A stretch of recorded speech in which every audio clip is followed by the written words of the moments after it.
السلام علی حبیبہ محمد وآلہ وصحبہ اجمعین۔ اعوذ باللہ من الشیطان الرجیم، بسم اللہ الرحمن الرحیم۔ یجادلونک فی الحق بعدما تبین کأنما یساقون الی الموت وهم ینظرون۔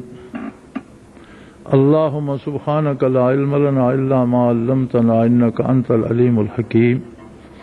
مولا یا صلی وسلم دائما نبدا علی حبیبک من زانت بہ السرور۔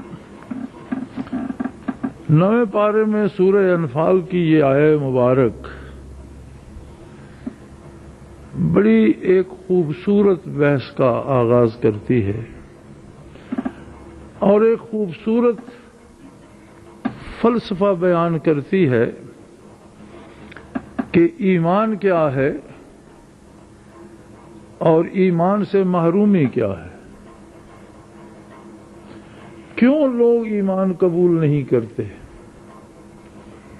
دنیا میں ہم نے دیکھا ہے ہر بندہ کسی نہ کسی خوبی، کسی نہ کسی اچھی چیز کا شیدائی ہے۔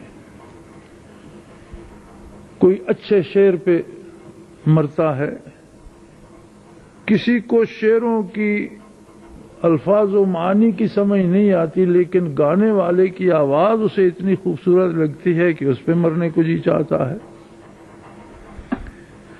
کوئی اقتدار کے لیے ساری عمر جیلوں میں گزار جاتا ہے اور اپنی اس دھن پہ ڈٹا رہتا ہے کہ میری منزل اقتدار ہے۔ دولت لٹاتا ہے، گھر لٹاتا ہے، بندے بندے کی منت سماجت کرتا ہے، تکلیفیں برداشت کرتا ہے، لیکن لگا رہتا ہے، اسے وہ بات پسند ہے۔ کوئی کسی کے ظاہری حسن پہ قربان ہوتا ہے، کوئی کسی کی باطنی خوبیوں پہ نچھاور ہوتا ہے کہ بڑا باکمال آدمی۔ لیکن ایک ہستی ایسی بھی ہے کہ دنیا میں صرف انسانوں میں نہیں، اللہ کے سوا ساری کائنات میں، سارے جہانوں میں جہاں کوئی بھی خوبی ہے، جہاں کوئی بھی حسن ہے، وہ اس کے کسی نہ کسی گوشے حسن کا پرتو ہے۔ جیسے سمندر سے چڑیا ایک چونچ پانی کی لے لے تو اس کی نسبت کوئی سمندر کے ساتھ بنتی ہے کہ سمندر کے ساتھ اسے کیا نسبت ہے؟ اسی طرح روئے زمین پر ہی نہیں، آسمانوں پر، عرشوں پر، جنت میں وما ارسلناک الا رحمۃ للعالمین، ساری کائنات خوشہ چین ہے، جمال ظاہری کی بھی، جمال باطنی کی بھی۔ حسن ظاہر سے تیرے روشن جہان رنگ و بو، حسن ظاہر سے تیرے روشن جہان رنگ و بو، پر جمال باطنی کی ذوفشانی اور ہے۔ تو پھر کیا وجہ ہے کہ بندہ محمد الرسول اللہ صلی اللہ علیہ وسلم پر کیوں نہیں مرتا؟ بندہ رسول کا عاشق کیوں نہیں ہوتا؟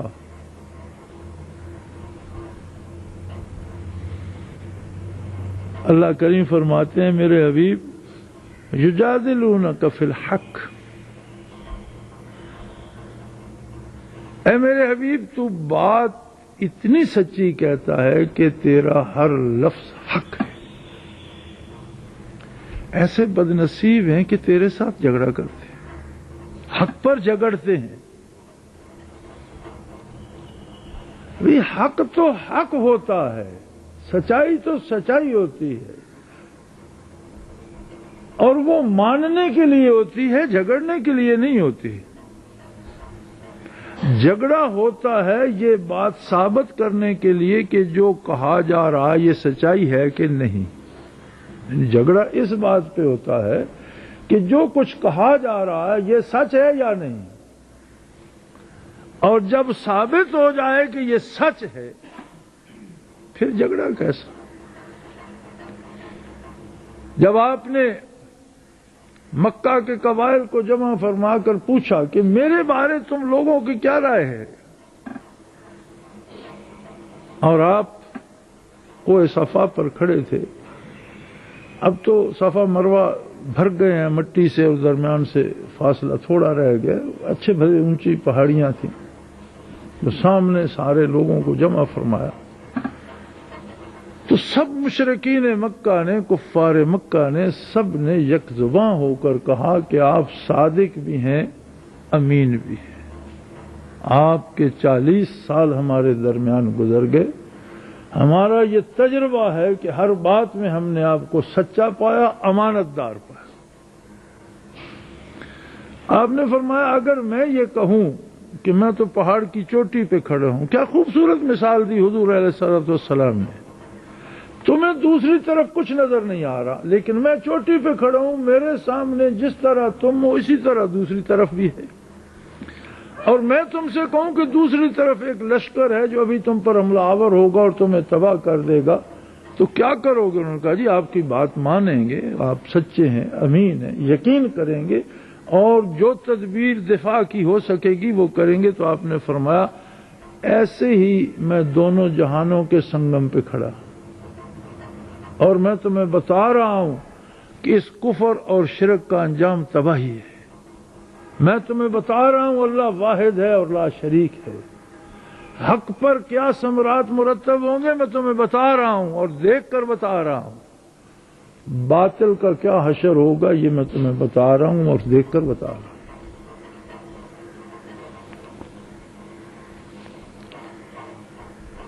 فرمایا یہ آپ پر حق، آپ کے ساتھ حق پر اس وقت جھگڑا کر رہے ہیں بعدما تبین، جب خود ان پر ثابت ہو چکا ہے کہ آپ جو کہہ رہے ہیں حق ہے، اس کے بعد یہ جھگڑا کرتے ہیں۔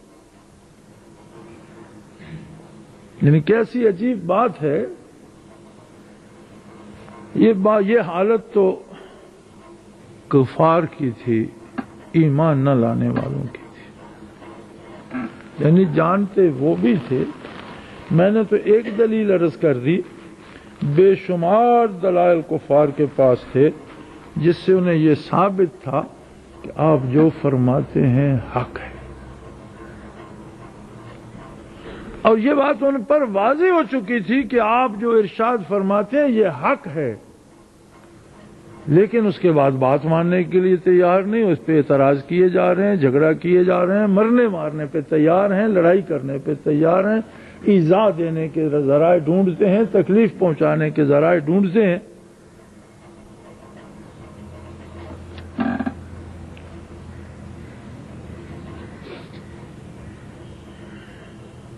اور فرمایا ان کا عالم یہ ہے کہ آپ کی بات ماننے کے لیے ان پر یہ حالت طاری ہو جاتی ہے کہ انما یساقون الی الموت، جیسے کھینچ کر کوئی انہیں سولی کی طرف لے جا رہا ہے، یا موت کی طرف لے جا رہا ہے، یا قتل گاہ کی طرف لے جا رہا ہے۔ جس طرح بندہ ڈر جاتا ہے، اس کا رنگ پیلا پڑ جاتا ہے، وہ بد دل ہو جاتا ہے، ادھر نہیں جانا چاہتا، کھینچ کر لے جایا جاتا ہے۔ فرمایا آپ کی بات ماننا ان کے لیے اس طرح دشوار ہو رہا ہے جیسے انہیں کھینچ کر کوئی موت کی طرف لے جا رہا ہو۔ وہم ینظرون، اور وہ موت اپنے سامنے دیکھ رہے ہیں، سامنے نظر آ رہی ہو کہ مجھے مقتل کی طرف لے جا رہا ہے، جلاد تلوار نکالے کھڑا ہے، یا مجھے دار کی طرف لے جا رہا ہے، سولی کھینچنے والے کھڑے ہیں، پھانسی لگانے کے لیے رسہ لٹک رہا ہے۔ تو جس طرح بندہ پوری ظاہر باطن اس کا چاہتا ہے کہ میں ادھر نہ جاؤں، اس طرح آپ کی بات نہ ماننے پر یہ مصر ہے۔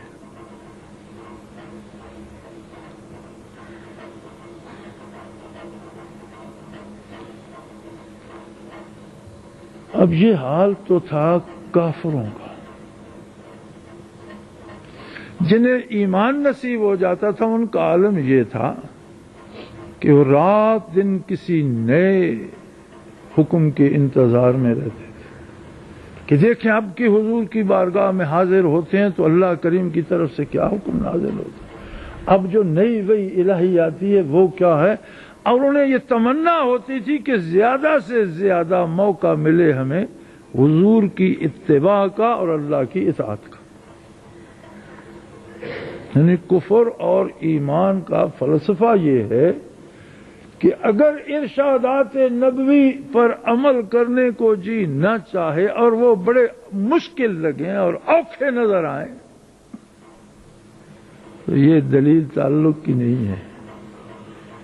یہ جانتے ہوئے بھی کہ نبی برحق ہے، یہ جانتے ہوئے بھی کہ قرآن برحق ہے، یہ جانتے ہوئے بھی کہ جو فرمایا جا رہا ہے یہ حق ہے، اور پھر بندہ عمل کرنے کو اس کا جی نہ چاہے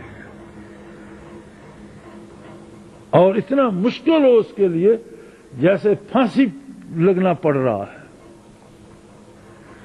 اب روزمرہ کی زندگی میں دیکھ لو، اپنے کاروبار میں ہمیں دوسروں پر فتوے لگانے کا بڑا شوق ہوتا ہے، لیکن حق یہ ہے کہ ہمیں اپنی زندگی کا جائزہ لینا چاہیے کہ میں دن بھر میں کتنی اطاعت کرتا ہوں اور کتنی نافرمانیاں کرتا ہوں.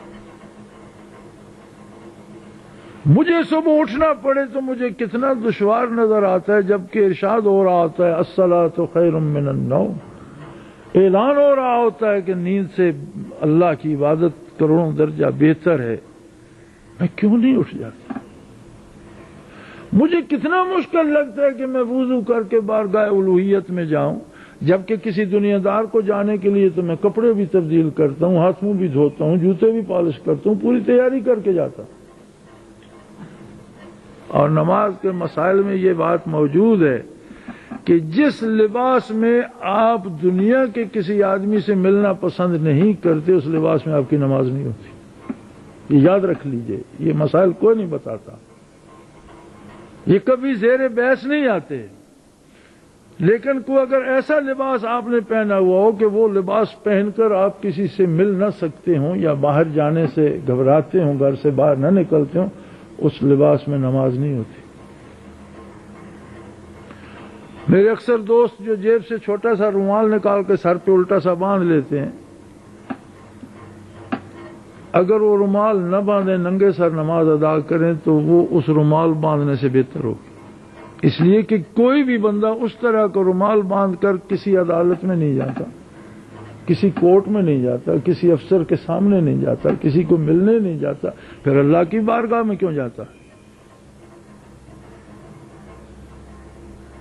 مرد کے لیے سر ڈھانکنا فرض نہیں ہے، عورت کے لیے فرض ہے، مرد کے لیے فرض نہیں ہے. اگر اس کے پاس پگڑی نہیں ہے، ٹوپی نہیں ہے تو ننگے سر نماز پڑھ لے، ادا ہو جاتی ہے. لیکن یہ جو ٹوٹی ہوئی ٹوپیاں مساجد میں پڑی ہوتی ہیں انہیں پہن کر آپ کسی سے ملتے ہیں؟ ہماری مسجد میں بھی کئی بوریاں ساتھیوں نے رکھوائی تھی، میں نے ساری اٹھا کر تنور میں پھینکوا دی کہ جس کے پاس کچھ نہیں ہے وہ ننگے سر پڑے.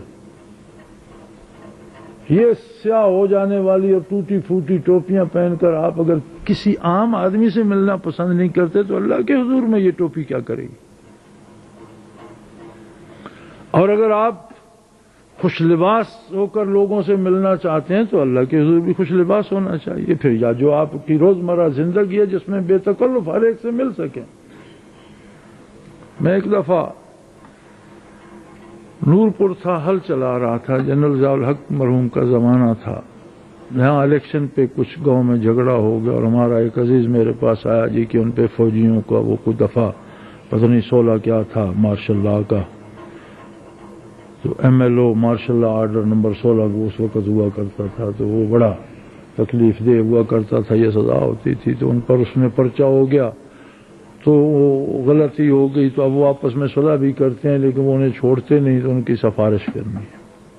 اب میں ٹریکٹر پہ بیٹھا ہوا تھا، کپڑے میرے گرد سے اٹے ہوئے تھے، جوتے میرے مٹی میں اٹے ہوئے تھے، منہ سر بھرا ہوا تھا.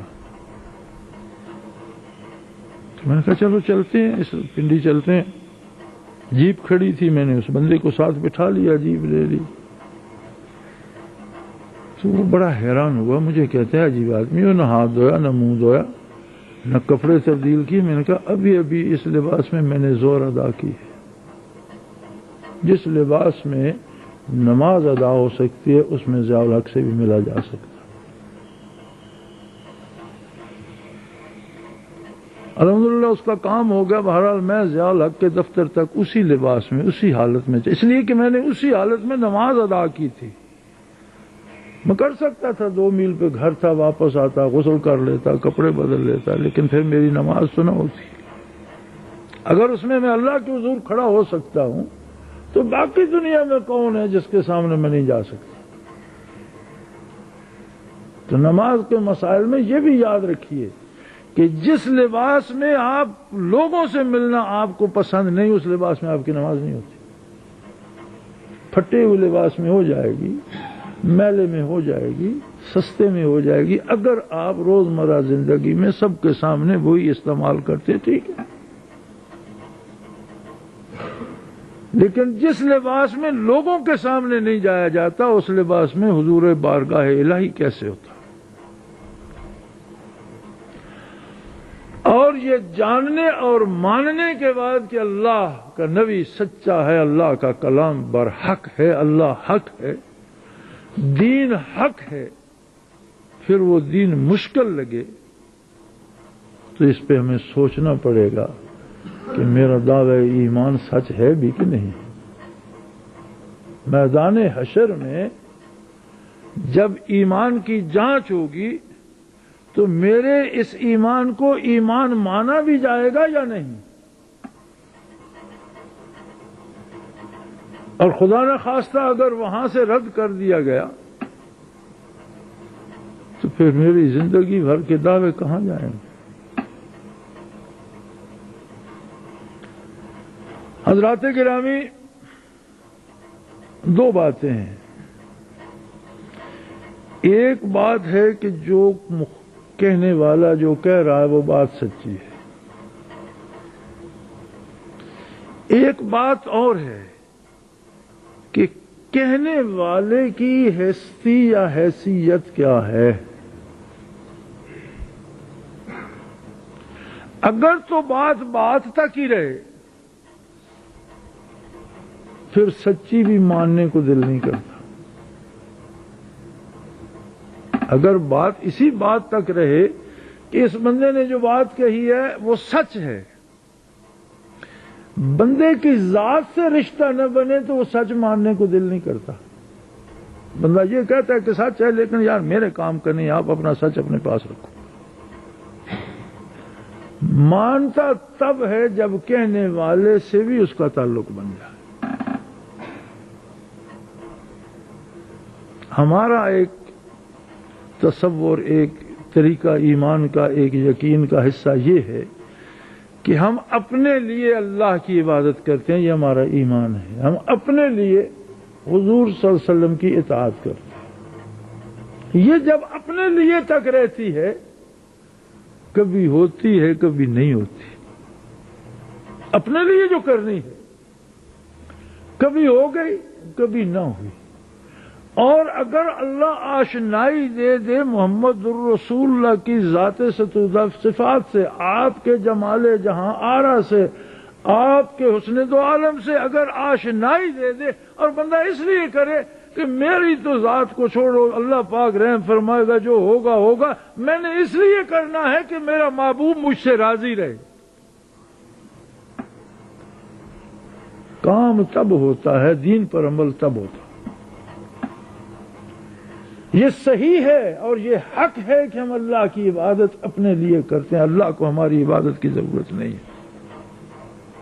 مرزا مظہر جان جانان شہید رحمت اللہ علیہ فرماتے ہیں، خدا در انتظار حمد مانست، محمد چشم بر راہ ثنا نیست، صلی اللہ علیہ وسلم کی۔ اللہ کو ہماری تعریف کی انتظار نہیں ہے کہ ہم تعریف کریں گے تو اس کی تعریف ہوگی، ساری کائنات اس کی تعریف کو، کوئی بھی نہ کرے تو اس کی تعریف اپنی جگہ قائم ہے، وہ کسی کا محتاج نہیں۔ محمد چشم بر راہ ثنا نیست، اور نہ اللہ کا رسول انتظار میں ہے کہ ہم اس کا صلاۃ و سلام سے یا درود سے یا پیار سے ذکر کریں، اس کی ضرورت انہیں نہیں ہے۔ کیوں نہیں ہے بھائی؟ وہ فرماتے ہیں، محمد حامد حمد خدا بس، جو تعریف محمد الرسول اللہ اللہ کی کرتے ہیں ساری کائنات اس کا عشر عشیر بھی نہیں کر سکتی، اکیلے محمد صلی اللہ علیہ وسلم اللہ کی تعریف کے لیے کافی ہیں۔ محمد حامد حمد خدا بس، خدا خود مدح خوان مصطفیٰ بس۔ اور حضور کی تعریف جب رب نے کر دی، کوئی کرے نہ کرے کیا فرق پڑتا؟ محمد حامد حمد خدا بس، خدا خود مدح خوان مصطفیٰ بس۔ مناجاتے اگر باید بیاں کر، اگر کوئی دعا مانگنا ہی ہو، ببیت ہم قناعت میں تواں کر، فرماتے ہیں میرا یہ ایک شعر ساری دعاؤں کے لیے کافی ہے۔ فرماتے ہیں جو میں شعر کہہ رہا ہوں اس سے اگلا شعر ساری دعاؤں کا جامع ہے۔ اگر دعا مانگنا چاہو تو صرف یہ مانگا کرو، کیا؟ محمد از تمہیں خواہم خدا رہا۔ کیا دعا مانگو؟ اے اللہ کے رسول میں تجھ سے اللہ کو مانگتا ہوں، محمد از تمہیں خواہم خدا را، خدایا از تو عشق مصطفیٰ را۔ کہ دعا ہی مانگنا ہے تو حضور کے دروازے پہ جاؤ تو کہو مجھے اللہ عطا کر، اور اللہ کے دروازے پہ جاؤ تو کہو مجھے مصطفیٰ کا عشق عطا کر۔ محمد از تمہیں خواہم خدا را، خدایا از تو عشق مصطفیٰ را، دیگر لب وامکن مظہر فضول سخن از حاجت افضل فضو تر فضول، سخن از حاجت افضو تر فضول، دیگر لب وامکن مظہر فضول سخن از حاجت افضو تر فضول ہے۔ وہ فرماتے ہیں اس کے علاوہ دنیا کی ہر بات فضول ہے، اور بات کرنا وقت کا ضیاع ہے۔ زبان مت کھولو، کھولنی ہے تو در مصطفیٰ سے اللہ ملتا ہے، اور بارگاہ الوہیت سے عشق مصطفیٰ ملتا ہے۔ تو میرے بھائی، دین پر عمل تب آسان ہوتا ہے جب نبی کے ساتھ رشتے الفت استوار ہوتا ہے، اور تھوڑا سا بدلتا ہے رخ بات کا، کہ ہمیں ساری عمر مولوی صاحب کہتے ہیں کہ اپنے لیے عبادت کرتے ہو، یہ نہیں بتاتے یار اس لیے بھی کبھی کر لو کہ تمہارا آقا تمہیں سر و سجود دیکھ کر کتنا خوش ہوگا۔ کبھی اس لیے حرام کھانا چھوڑ دو کہ مجھے اس زبان سے درود پڑھنا ہے، اس منہ کو میں حرام سے آلودہ کیوں کروں؟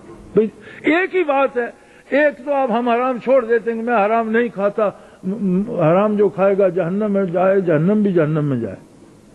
میں اس لیے نہیں کھاتا کہ میں نے آقا پر درود پڑھنا، وہ جہنم سے تو خود بچ گیا، حرام کھانے سے تو خود بچ گیا، جب حرام نہ کھایا تو اس کے مفادات تو اسے مل گئے، لیکن یہ جو ایک نیا درد اس میں آ گیا، یہ تو بہت قیمتی اور بہت انوکھی بات ہو گئی۔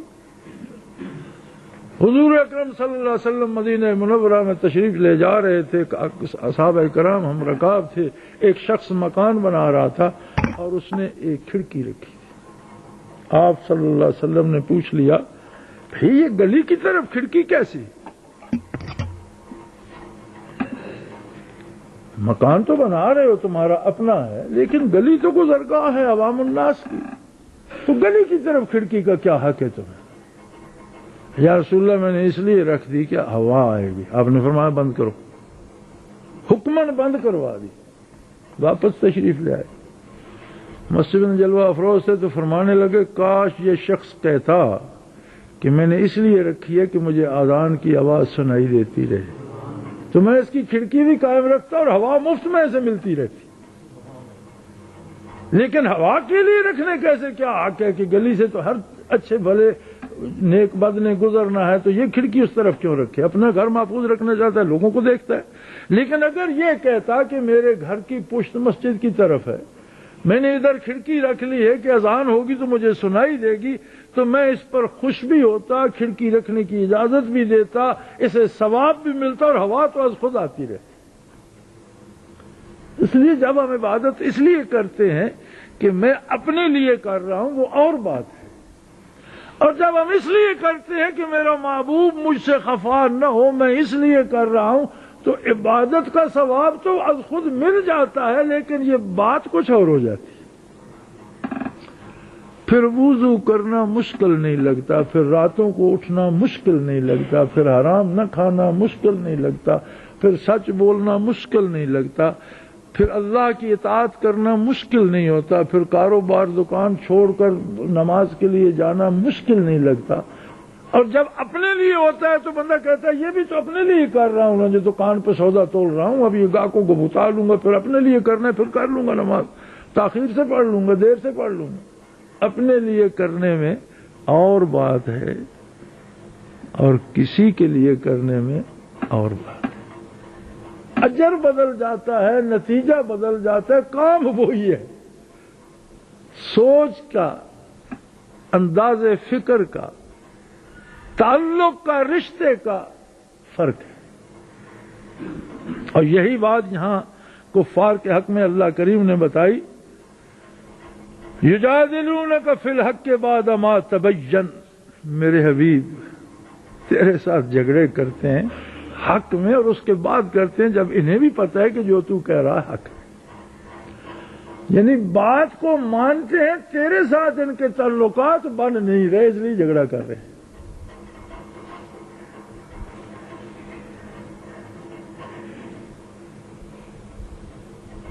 اور انہیں اتنا مشکل لگتا ہے آپ کی بات کو ماننا صلی اللہ علیہ وسلم، کانما یساقون الی الموت وہم ینظرون، جیسے یہ دیکھ رہے ہو کوئی انہیں موت کے کنویں میں پھینکنے لگا۔ اب ہم اپنے آپ کو دیکھیں، حساب ہم نے اپنا دینا ہے، دوسروں کا نہیں۔ ہم فکر دوسروں کی کرتی ہیں، حساب اپنا دینا ہے، فکر دوسروں کی کرتے ہیں۔ کیا ہم اس درد سے کبھی کوئی سجدہ کرتے ہیں کہ میرا محبوب راضی ہوگا کہ میری اطاعت کر رہا ہے، اور جب حبیب کبریا راضی ہوگا تو اللہ راضی ہوگا؟ اس ارادے سے کبھی ہم نے ہاتھ باندھے ہیں؟ کبھی اس ارادے سے قیام کیا ہے؟ کبھی کوئی لقمہ چھوڑا ہے کہ یہ کھانے سے تو بدمزگی آئے گی اور یہ تو حرام ہے یا مشکوک ہے، اب یہ کھا کر میں کیسے درود پڑھوں گا؟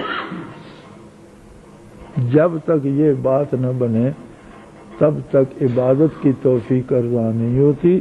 حال یہی رہتا ہے، بندہ کبھی کر لیتا ہے، کبھی نہیں کرتا۔ اپنا کام جو اپنے لیے جو کرنا ہے کبھی کر لیا، کبھی نہ کیا۔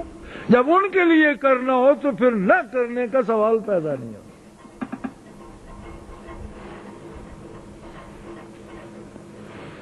لکھتے ہیں آپ مجھے کبھی کبھی میرے لیے دعا کریں میں نماز کا پابند ہو جاؤں۔ میری دعا سے نہیں ہوگا، عشق مصطفیٰ سے ہوگا۔ میں بھی دعا کرتا ہوں اور یہ کرتا ہوں کہ اللہ اسے بھی برداشت نہ کر دے۔ نمازوں کے لیے نہیں کرتا، نمازیں وہ خود پڑھتا رہتا ہے، اگر اسے ایک ذرا ایک قطرہ درد کا مل جائے وہ سجدے سے خود نہیں اٹھتا، اسے خود مزے آنے لگتے ہیں۔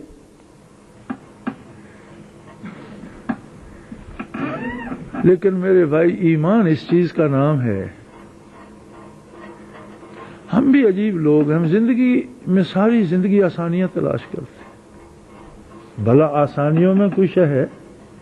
ایک کاشتکار کو دیکھ لو، اگر وہ آسانیاں تلاش کرے، اس دھوپ میں ہل نہ جوتے، اس دھوپ میں پانی نہ دے فصل کو، اس کی رکھوالی نہ کرے، تپتی ہوئی دھوپ میں فصل کاٹے نہیں، تپتی ہوئی دھوپ میں فصل کو صاف نہ کرے، تو یہ سارا غلہ اسے کہاں سے ملے گا؟ بھئی پنکھا لگا کر اندر سو جائے اور امید رکھے کہ میرا غلہ ہو جائے گا، کیسے ہو جائے گا؟ زندگی آسانیوں کا نام نہیں ہے، اور آسانی میں جو وقت گزرتا ہے وہ زندگی نہیں ہے۔ زندگی وہی ہے جو مقابلے میں کٹتی ہے، زندگی اسی کی ہے جو مقابلہ کر رہا ہے، نفس کا مقابلہ کرتا ہے، شیطان کا مقابلہ کرتا ہے، حالات کا مقابلہ کرتا ہے، زمانے کا مقابلہ کرتا ہے، لیکن اب اپنی جگہ پہ قائم ہے، اس لیے کہ اس کے ساتھ اللہ بھی ہے، اللہ کا رسول بھی ہے، وہ شخص زندہ ہے، باقی چلتی پھرتی لاشیں ہیں، دفن کرنے میں تاخیر ہو رہی ہے، زندگی کسی میں نہیں۔ وَأَجْسَامُهُمْ قَبْلَ الْقُبُورِ قُبُورُ، عرب شاعر کہتے ہیں کہ مرنے سے پہلے ان کے جسم روحوں کی قبریں بن چکی ہیں، یہ چلتی پھرتی قبریں ہیں۔ تو میرے بھائی ایمان یہ ہے کہ جینا کسی کے لیے سیکھو، جب کسی کے لیے ہوگا تو دکھ تکلیف کا احساس اس میں مٹ جائے گا، اس میں دولت کی آمد اور خرچ کا احساس بھی مٹ جائے گا۔ سیدنا شیخ عبد القادر جیلانی رحمۃ اللہ تعالی علیہ صوفیاء میں بھی بہت بڑا مقام رکھتے ہیں اور تاجروں میں بھی اپنے زمانے میں بہت بڑا مقام رکھتے تھے، اور اس زمانے میں آپ امپورٹ ایکسپورٹ کرتے تھے بحری جہازوں سے، بہت مالدار آدمی تھے۔ ایک دن بیٹھے تھے تو قاصد نے آ کر اطلاع دی کہ ہمارا فلاں جہاز جو مال لے کر فلاں ملک سے آ رہا تھا اس کی اطلاع آئی ہے کہ وہ سمندر میں ڈوب گیا، اور بندوں کے بارے بھی ابھی کوئی پتہ نہیں چلا وہ بچے ہیں یا ڈوب گئے ہیں یا کسی نے بچائے ہیں یا کوئی پہنچا ہے۔ آپ نے تھوڑی دیر خاموشی فرمائی اور فرمایا الحمدللہ۔ ابھی یہ بات ہو ہی چکی تھی کہ دوسرا قاصد آ گیا، جی نہیں وہ ڈوبنے والا جہاز کسی اور کمپنی کا تھا، ہمارا الحمدللہ سلامت ہے اور کل شام تک پہنچ جائے گا، یہ غلطی لگی تھی اور اب وہ صحیح ہو گئی، پتہ چل گیا۔ آپ نے تھوڑی دیر سکوت فرمایا اور فرمایا الحمدللہ۔ بعد میں کسی خادم نے پوچھا کہ حضور جہاز کے ڈوبنے کی خبر آئی، آپ نے فرمایا الحمدللہ، جہاز کے تیرنے کی خبر آئی، آپ نے فرمایا الحمدللہ۔ بھئی ایک حال پہ تو الحمدللہ آپ فرماتے کہ ڈوب گیا یا تیر گیا۔ فرمایا میں نے جہاز پر تو نہیں کہا تھا۔ تو پھر آپ نے کیسے کہا؟ فرمایا جب ڈوبنے کی خبر آئی تو میں نے دل کو دیکھا کہ کہیں یہ جہاز کے ساتھ ڈوب رہا ہے یا اللہ کی یاد میں لگا ہوا ہے، تو میرے دل کو کوئی فرق نہیں پڑا تھا جہاز کے ڈوبنے سے، تو میں نے کہا الحمدللہ، شکر اللہ میرا دل تو سلامت ہے۔ اور جب جہاز کے بچ جانے کی خبر آئی تو میں نے اپنے دل پہ پھر خیال کیا کہ یہ اللہ اللہ میں لگا ہوا ہے، یہ جہاز کی خوشی میں ناچ رہا جھوم رہا ہے، تو میرا دل میرے مالک کے ساتھ تھا، تو میں نے کہا الحمدللہ۔ یہ فرق ہوتا ہے مومن اور خاص کے ایمان میں اور رسمی ایمان میں۔ رسمی ایمان اپنے لیے ہوتا ہے اور یہ ایمان اللہ اور اللہ کے حبیب کے لیے ہوتا ہے۔ تو جب تک بات اس طرح نہ پلٹے بات کا مزہ نہیں آتا۔ ابھی بیٹھے تھے دفتر میں تو یہی بحث چل رہی تھی، اسی پر آج بیان بھی ہو گیا اور اللہ کی شان آیت کریمہ بھی نکل آئی۔ تو دفتر سے اٹھ کر میں اندر گیا نماز کی تیاری کے لیے، یہ چند مصرے میں نے لکھ دیے، ذہن میں گونجنے لگے تو میں نے لکھ دیے۔ دل یہ چاہتا ہے کہ میں ان سے محبت کر لوں، دل یہ چاہتا ہے کہ میں ان سے محبت کر لوں، جی کے بہت دیکھ لیا اب ان کی خاطر مر لوں۔ دل یہ چاہتا ہے کہ میں ان سے محبت کر لوں صلی اللہ علیہ وسلم، جی کے بہت دیکھ لیا اب ان کی خاطر مر لوں۔ شہر میں قلت تو مکانوں کی نہیں ہے، لیکن شہر میں قلت تو مکانوں کی نہیں ہے، لیکن میری مجبوری کہ میں اس کی گلی میں گھر لوں۔ شہر میں قلت تو مکانوں کی نہیں ہے، لیکن میری مجبوری کہ میں اس کی گلی میں گھر لوں۔ نام سے اس کے اگر چوٹ لگے تو کیا ہے، نام سے اس کے اگر چوٹ لگے تو کیا ہے، سنگ برسائے اگر دنیا تو اپنے سر لوں۔ زندگی آسانیوں کا نام نہیں ہے، زندگی مقابلے کا نام۔ نام سے اس کے اگر چوٹ لگے تو کیا ہے، سنگ برسائے اگر دنیا تو اپنے سر لوں۔ زندگی آرام کا نام رکھا ہے کس نے، زندگی آرام کا نام رکھا ہے کس نے، زندگی تو سکون کا نام، زندگی تو حرکت کا نام ہے۔ جہاں ٹھہراؤ آ گیا ختم ہو گئی حرکت تو وہ تو موت ہے۔ زندگی آرام کا نام رکھا ہے کس نے، دامن صد چاک میں دنیا کے غموں کو بھر لوں۔ بس چلنے کی بات ہے۔ آپ آسانیاں ڈھونڈتے ہو، ہم دکھ تلاش کرتے ہیں کہ کسی کا دکھ تو کم ہو جائے، کسی کا غم سمیٹ لے۔ زندگی آرام کا نام رکھا ہے کس نے، دامن صد چاک میں دنیا کے غموں کو بھر لوں۔ ہر بار وہ بخشا کرے مجھ کو حیات، ہر بار وہ بخشا کرے مجھ کو حیات، ہر بار میں ایک نظر پہ 100 جان نچھاور کر دوں۔ ہر بار وہ بخشا کرے مجھ کو حیات، ہر بار میں ایک نظر پہ 100 جان نچھاور کر دوں. دل یہ چاہتا ہے کہ میں ان سے محبت کر لوں. جی کے بہت دیکھ لیا، اب ان کی خاطر مر لوں. وآخر دعوانا ان الحمدللہ رب العالمین.